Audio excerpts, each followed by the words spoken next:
CM Ashok Gehlot सुबह 11 बजे hotel Fairmont में विधायक दल की बैठक लेंगे। माना जा रहा है कि इस बैठक में कई अहम फैसले लिए जा सकते हैं। पायलट गुट पर आज हाईकोर्ट सुबह 10:30 बजे फिर से सुनवाई करेगी। आज बागी विधायकों पर फैसला आ सकता है। विधानसभा स्पीकर की ओर से पैरवी कर रहे अभिषेक मनु सिंघवी ने दलील दी है कि पायलट गुट की याचिका प्री मेच्योर है, ये खारिज होनी चाहिए। बागी विधायकों के मामले में सोमवार को सुबह सुनवाई शुरू होते ही वकीलों ने हंगामा शुरू कर दिया। सीएम अशोक गहलोत ने एक बार फिर सचिन पायलट पर निशाना साधा है। उन्होंने कहा है कि सचिन पायलट ने कांग्रेस को धोखा दिया है, उन्हें काफी कम उम्र में काफी कुछ मिल गया था।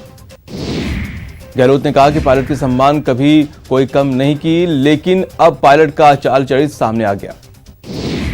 सीएम के वार पर पायलट ने पलटवार किया है और कहा है कि उनकी छवि को दागदार करने की कोशिश की जा रही है। पायलट के मुताबिक आरोप लगाने वाले विधायकों के खिलाफ वो कानूनी कार्रवाई करेंगे। राजधानी की सियासी जंग में जम्मू कश्मीर के पूर्व मुख्यमंत्री उमर अब्दुल्ला की एंट्री हो गई है। उमर अब्दुल्ला ने कहा है कि इस मामले में उन्हें और उनके पिता फारूक अब्दुल्ला को बेवजह घसीटा जा रहा है। कांग्रेस विधायक गिरिराज मलिंगा ने हॉर्स ट्रेडिंग पर महत्वपूर्ण खुलासा किया है। मलिंगा ने कहा कि मेरे पास भी 35 करोड़ का ऑफर आया था, लेकिन मैंने मना कर दिया। बीजेपी के प्रदेश अध्यक्ष सतीश पूनिया ने सीएम गहलोत पर निशाना साधा और कहा कि सीएम की भाषा सुनकर उन्हें अफसोस हुआ। पूनिया के मुताबिक इस बार नायक और खलनायक दोनों ही कांग्रेस पार्टी के हैं।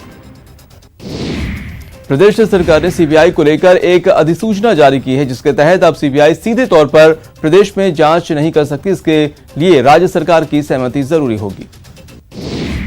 राजधानी में विधायकों की खरीद फरोख्त से जुड़े वायरल ऑडियो में एसओजी ने गजेंद्र सिंह शेखावत के दिल्ली निवास पर नोटिस जारी किया है। नोटिस में एसओजी ने पूछताछ का समय मांगा है।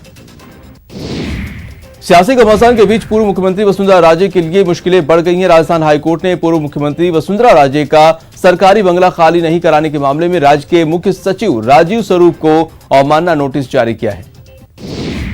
इस मामले की अगली सुनवाई 10 सितंबर को होगी। दरअसल मिलाप चंद डंडिया की ओर से दायर याचिका की सुनवाई करते हुए हाईकोर्ट ने करीब 1 साल पहले वसुंधरा राजे का जयपुर के सिविल लाइन स्थित सरकारी बंगला खाली करने का आदेश दिया था।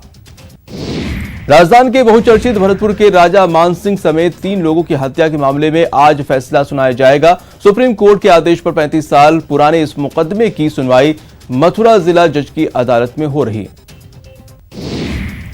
पीएम मोदी 5 अगस्त को अयोध्या में श्री राम मंदिर के लिए भूमि पूजन करेंगे। प्रधानमंत्री कार्यालय में राम मंदिर के निर्माण के लिए भूमि पूजन के कार्यक्रम की तारीख पर मुहर लगाई है।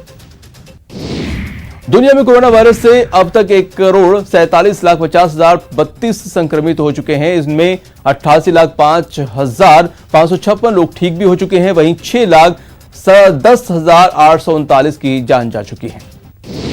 देश में कोरोना पॉजिटिव मरीजों की संख्या बढ़कर 11,80,000 के पार हो गई है, जबकि 7 लाख से ज्यादा लोग अब तक रिकवर हो चुके हैं। अब तक 27,497 मरीजों की मौत हो गई है। दिल्ली में कोरोना पॉजिटिव मरीजों की संख्या बढ़कर 1,22,000 की पार हो गई है, जबकि 1,03,000 से ज्यादा लोग अब तक रिकवर हो गए हैं। दिल्ली में कोरोना से 3,628 लोगों की मौत हुई है। महाराष्ट्र में कोरोना पॉजिटिव मरीजों की संख्या 3,10,000 के पार हो गई है, तो मरने वालों का आंकड़ा 11,854 तक पहुंच गया है। वडोदरा में सोमवार को कोरोना के 956 नए केस सामने आए हैं, जिसके बाद पॉजिटिव मरीजों का आंकड़ा 30,390 तक पहुंच गया है। अब तक 568 लोगों ने जान गंवाई है। राफेल फाइटर विमान 29 जुलाई को अंबाला पहुंच जाएगा और भारत को पहले खेप में 5 राफेल फाइटर मिलेंगे और ये भारतीय वायुसेना में आधिकारिक तौर पर अगस्त में शामिल होंगे। दौसा जिले में ठेकड़ा गांव के समीप जयपुर के बगरू में उत्तर प्रदेश जा रही एक जीप अनियंत्रित होकर पुल से नीचे गिर गई। इस हादसे में जीप में सवार 6 लोग गंभीर रूप से घायल हो गए। कोरोना की वजह से T20 विश्व कप को अगले साल के लिए स्थगित कर दिया गया है। आईसीसी की बैठक में यह फैसला लिया गया है।